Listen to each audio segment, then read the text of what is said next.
Baiklah anak-anak, kita mulai. Assalamualaikum warahmatullahi wabarakatuh. Di materi kelas 11 ini, ya, materinya tetap ekonomi. Jadi bukan akuntansi. Jadi kalau kemarin di kelas 10 kalian sudah membahas apa itu pengertian ilmu ekonomi, kemudian siapa bapak ekonomi, kalian sudah bahas semua, termasuklah ada yang namanya ekonomi deskriptif, ekonomi teori, ya, dan macam-macam kebutuhan. Maka di kelas 11 ini ada yang akan kita bahas itu mengenai pendapatan. Ya, pendapatan ini macam-macam. Ada yang namanya pendapatan nasional, nanti akan ada pendapatan saja, pendapatan nasional, kemudian ada pendapatan per kapita, kemudian nanti bagaimana menghitung pendapatan nasional, lalu manfaat dan tujuan kita mempelajari pendapatan nasional itu. Nah, untuk yang ini ya, Ibu akan mencontohkan kepada kalian pendapatan nasional, tapi sebelum kita masuk ke pendapatan nasional, kalian harus tahu dulu apa itu definisi pendapatan. Pendapatan jelas beda dengan yang namanya penghasilan. Nah, kalau dia pendapatan ya, tapi bukan pendapatan nasional. Jadi pendapatan dulu. Pendapatan itu adalah sejumlah uang yang diterima oleh seseorang atau perusahaan dari aktivitas yang dilakukannya. Jadi ini dalam artian pendapatan ini mencakup kepada individu, ya, pendapatan. Nah, kalau dia pendapatan, biasanya sudah langsung masuk ke dalam uangnya. Dalam artian itu sudah dalam bentuk biasanya pendapatan ini bentuknya adalah gaji. Kemudian dia bisa berbentuk upah, kemudian bisa juga berbentuk sewa, bunga, dan biasanya juga terakhir itu adalah dalam bentuk laba. Ya, itu kalau dia hanya pendapatan saja. Tapi ada juga yang dibilang itu adalah penghasilan. Nah, kalau dia penghasilan itu masih dalam bentuk bruto atau kotor. Jadi kalau dia penghasilan itu biasanya belum dikurangi dengan hal-hal yang lain, misalnya ada pajaknya. Nah, jadi kalau di sini bisa kita simpulkan bahwa pendapatan itu adalah sesuatu yang diterima oleh suatu negara selama 1 tahun diukur dengan nilai uang atau dapat juga dikatakan sebagai gabungan dari hasil kegiatan para pelaku ekonomi.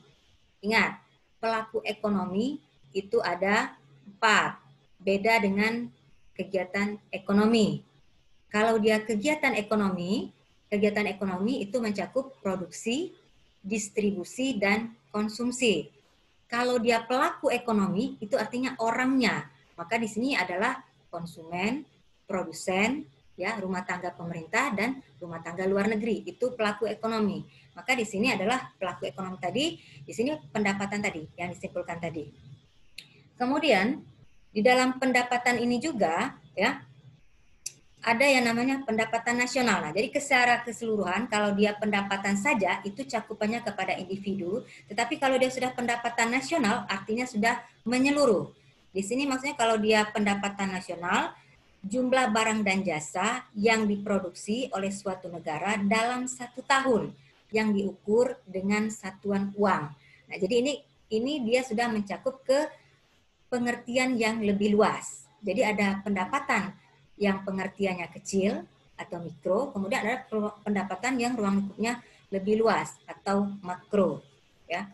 Nah, berikutnya lagi kita lihat di situ ada yang namanya pendapatan per kapita. Nah, beda antara pendapatan per kapita dengan yang namanya pendapatan nasional. Kalau dia pendapatan nasional, itu yang dianalisis itu adalah berupa pendapatannya dari suatu negara, itu yang dianalisis. Artinya objek yang dilihat itu adalah pendapatan dari suatu negara. Tapi kalau dia pendapatan per kapita, itu artinya adalah pendapatan rata-rata penduduk suatu negara. Sehingga ya objek analisis daripada pendapatan per kapita itu adalah menganalisis pendapatan dari suatu individu di dalam suatu negara.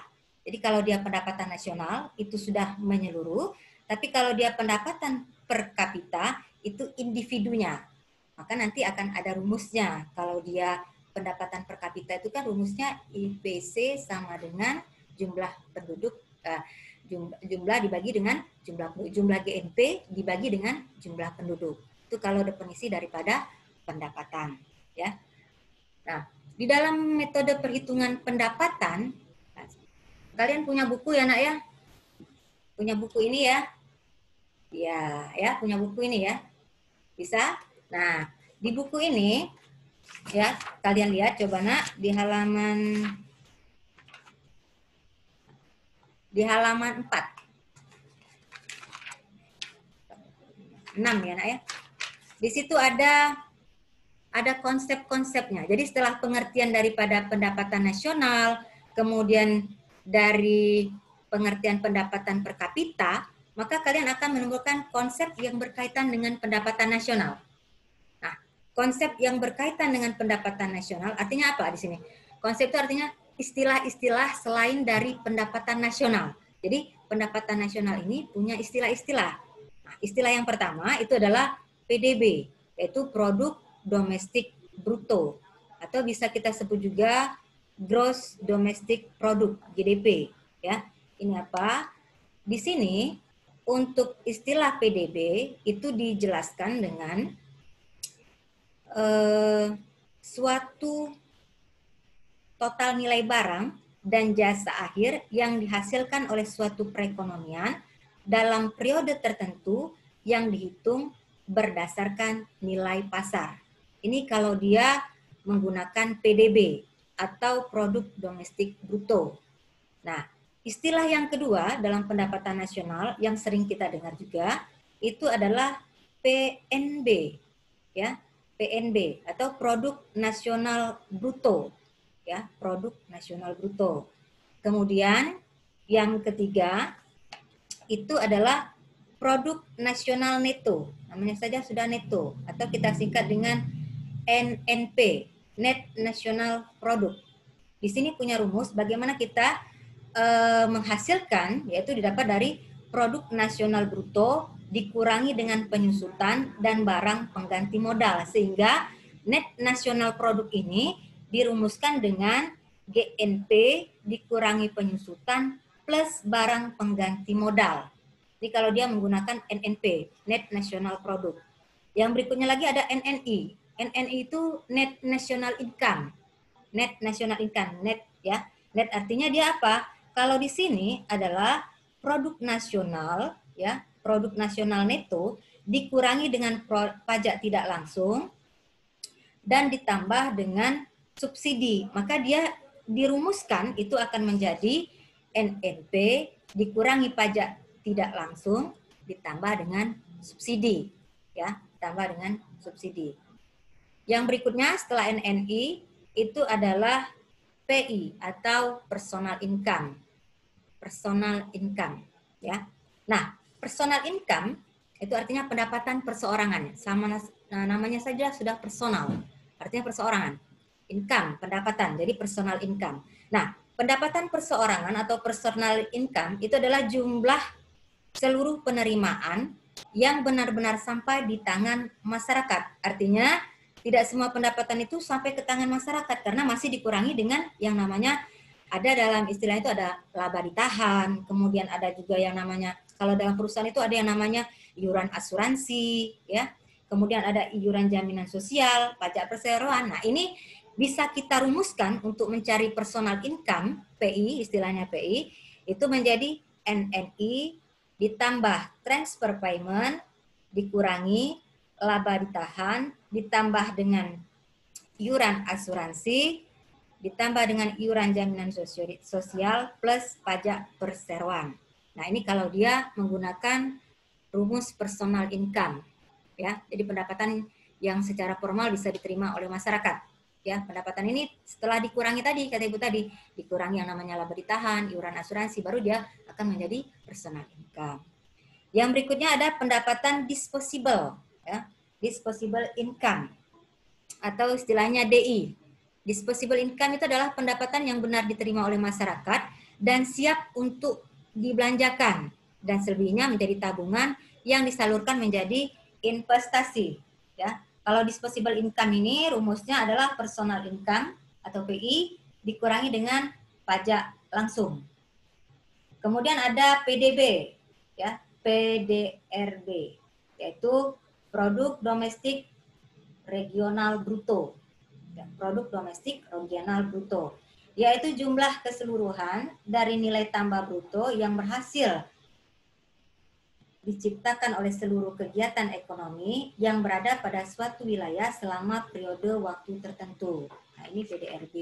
Nah, itu adalah istilah-istilah yang terdapat di dalam konsep pendapatan nasional. Jadi ini istilah-istilah ini harus kalian ingat dan minimal harus kalian hafal rumus-rumusnya, ya. Jadi rumus-rumus daripada gross national product, personal income, net national income, atau disposable income, itu harus kalian hafalkan rumusnya.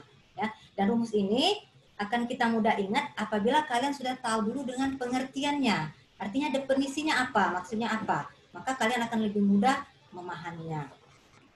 Nah, berikutnya kita lihat ada yang namanya manfaat pendapatan nasional. Kenapa kita harus belajar pendapatan nasional? Manfaatnya itu apa? Ya.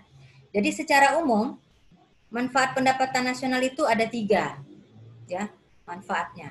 Kalau di sini ada 4. Kalau yang di buku kalian itu ada 3, nak ya. Sebetulnya itu lebih banyak lagi, tapi ini kita ambil secara keseluruhan. Ini adalah inti daripada manfaat perhitungan pendapatan nasional. Boleh kalian ambil dari buku manapun, ya. Boleh kalian ambil dari buku Erlangga, PT Intan, atau seperti yang kita pakai ini dari Alam S, nggak masalah. Yang penting intinya bahwa perhitungan pendapatan nasional itu manfaat yang pertama itu adalah mengetahui struktur perekonomian suatu negara. Jadi dengan kita belajar pendapatan nasional, kita itu akan tahu, oh bahwa ini termasuk negara yang maju, oh ini termasuk negara yang miskin, oh ini termasuk negara yang berkembang. Tahu dari mana? Dari pendapatan nasional tadi. Jadi yang pertama adalah mengetahui struktur perekonomian suatu negara. Yang kedua, mengetahui perkembangan perekonomian dari tahun ke tahun. Nah, kita mengetahui perkembangan perekonomian dari tahun ke tahun, kita akan melihat ada peningkatan atau tidak. Misalnya, persentase pertumbuhan ekonomi tahun kemarin itu sekitar 2,5%. Nah, tahun berikutnya itu sekitar 3,5%. Artinya, dengan kita mempelajari pendapatan nasional, itu akan kita mengetahui perkembangan perekonomian dari tahun ke tahun. Yang ketiga adalah membandingkan perekonomian antar negara. Jadi, kita bisa membandingkan ya perekonomian antara negara yang satu dengan negara yang lain. Misalkan saja, Indonesia ini adalah termasuk negara yang berkembang. Beda dengan negara misalkan Amerika Serikat, termasuk negara maju. Atau misalnya seperti negara Singapura, itu termasuk salah satu negara yang maju. Itu juga Jepang, termasuk negara yang maju. Dari mana? Kita bandingkan perekonomian mereka. Berapa pertumbuhan ekonominya. Nah, jadi kita bisa manfaat perhitungan pendapatan nasional itu adalah membandingkan perekonomian antar negara. Dan yang terakhir, ini adalah yang sangat penting sekali dalam kita mempelajari perhitungan pendapatan nasional, itu adalah pedoman bagi pemerintah untuk mengambil kebijakan yang berkaitan dengan pembangunan ekonomi nasional. Jadi ini adalah langkah-langkah yang harus diambil pemerintah ketika misalkan suatu negara mengalami resesi ekonomi, atau dia mengalami yang namanya kelusuan ekonomi, atau ketika dia mengalami yang namanya inflasi, ya, inflasi, deflasi. Nah, ini adalah pedoman yang harus dilakukan oleh pemerintah dalam kaitannya dengan pembangunan ekonomi nasional. Nah, itu adalah manfaat perhitungan pendapatan nasional. Kalau misalnya di buku ternyata masih ada Bu manfaatnya, boleh. Tapi secara umum, ya, secara umum kita ambil intinya saja. Ini adalah manfaat perhitungan pendapatan nasional.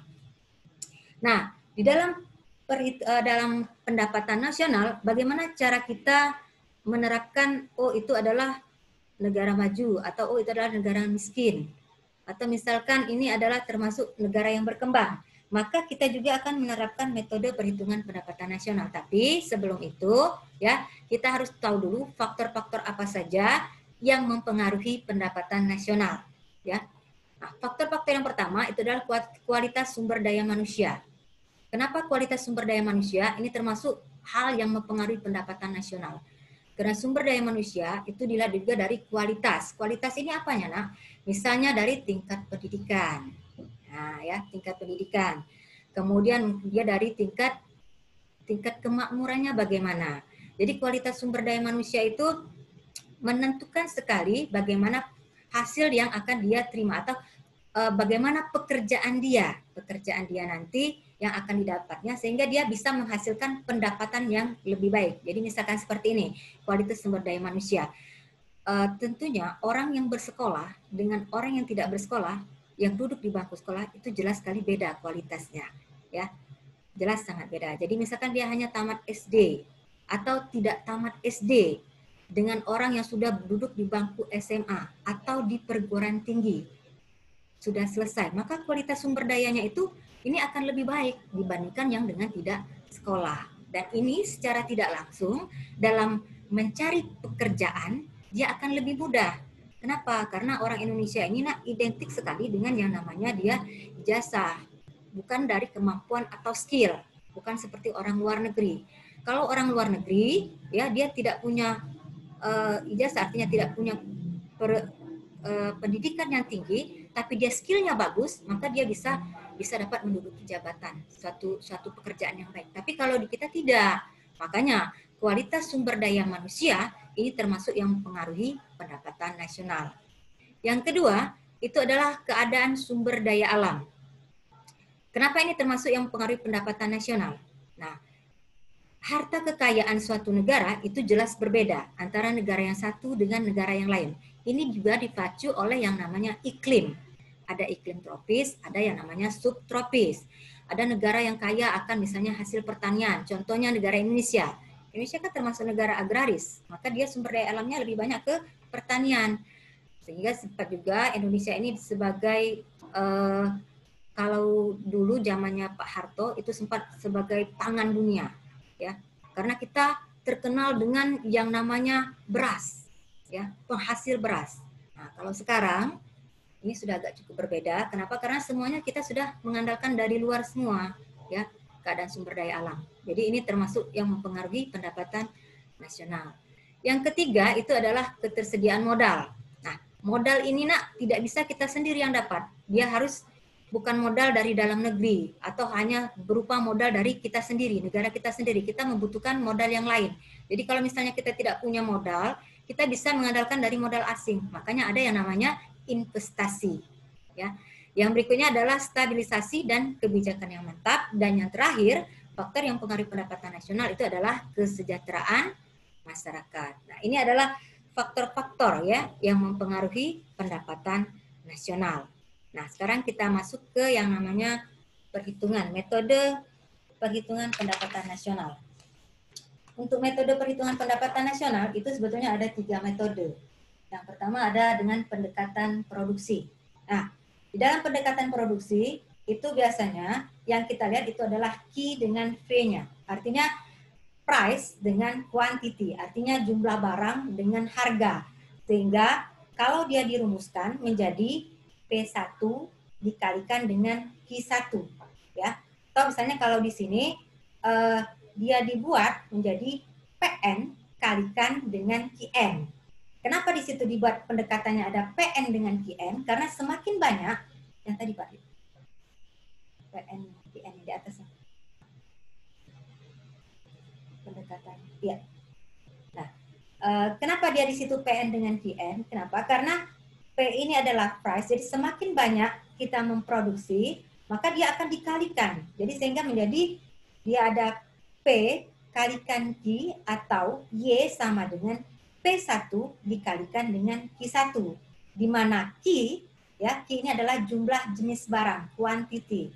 Sedangkan P itu adalah price, harga, P price, jadi harga jenis barang. Harga jenis barang ke-1, jenis barang kedua, kemudian jumlah jenis barang ke-1, jumlah jenis barang kedua, sehingga kalau dia dirumuskan sampai berapa pun misalnya P3 dikalikan dengan Q3, P4 dikalikan dengan Q4. Nah, hasil akhirnya akan menjadi PN kalikan QN. Nah, itu kalau dia menggunakan pendekatan produksi atau production approach, yaitu menghitung nilai barang dan jasa yang diproduksi di suatu negara dalam 1 tahun dengan cara menjumlahkan nilai tambah setiap produksi. Ya. Jadi Y di sini adalah rumusnya itu adalah pendapatan nasional. Jadi kalian harus tahu dulu. Ya. Yang berikutnya adalah yang kedua adalah pendekatan pengeluaran. Ya. Yang kedua itu adalah pendekatan pengeluaran. Atau bisa juga di sini kita ambil dulu pendekatan pendapatan.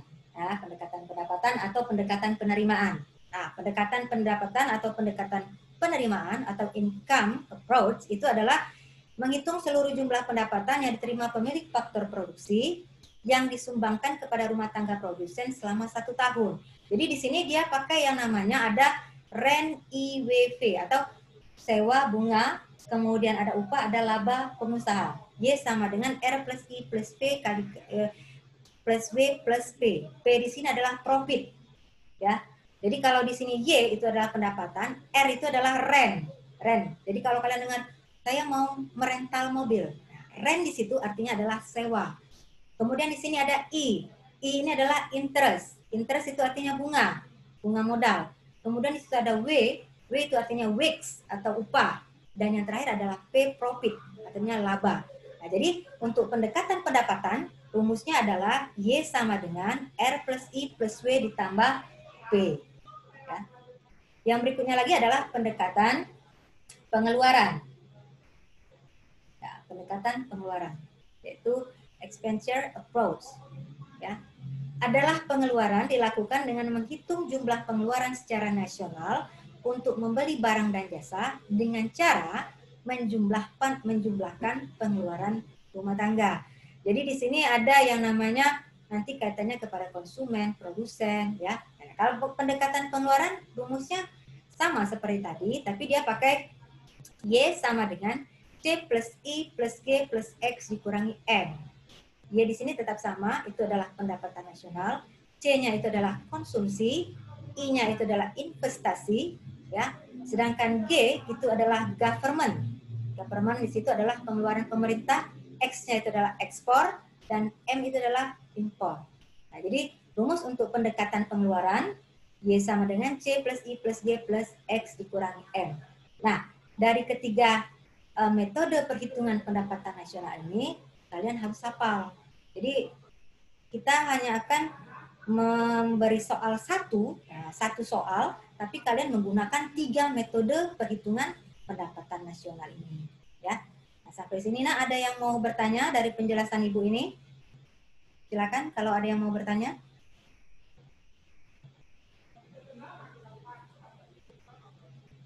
Ada yang mau bertanya nak dari penjelasan Ibu ini? Ada yang mau ditanyakan? Atau sudah paham mungkin? Kalau sudah paham, alhamdulillah. Berarti pintar-pintar semua anak Ibu nih.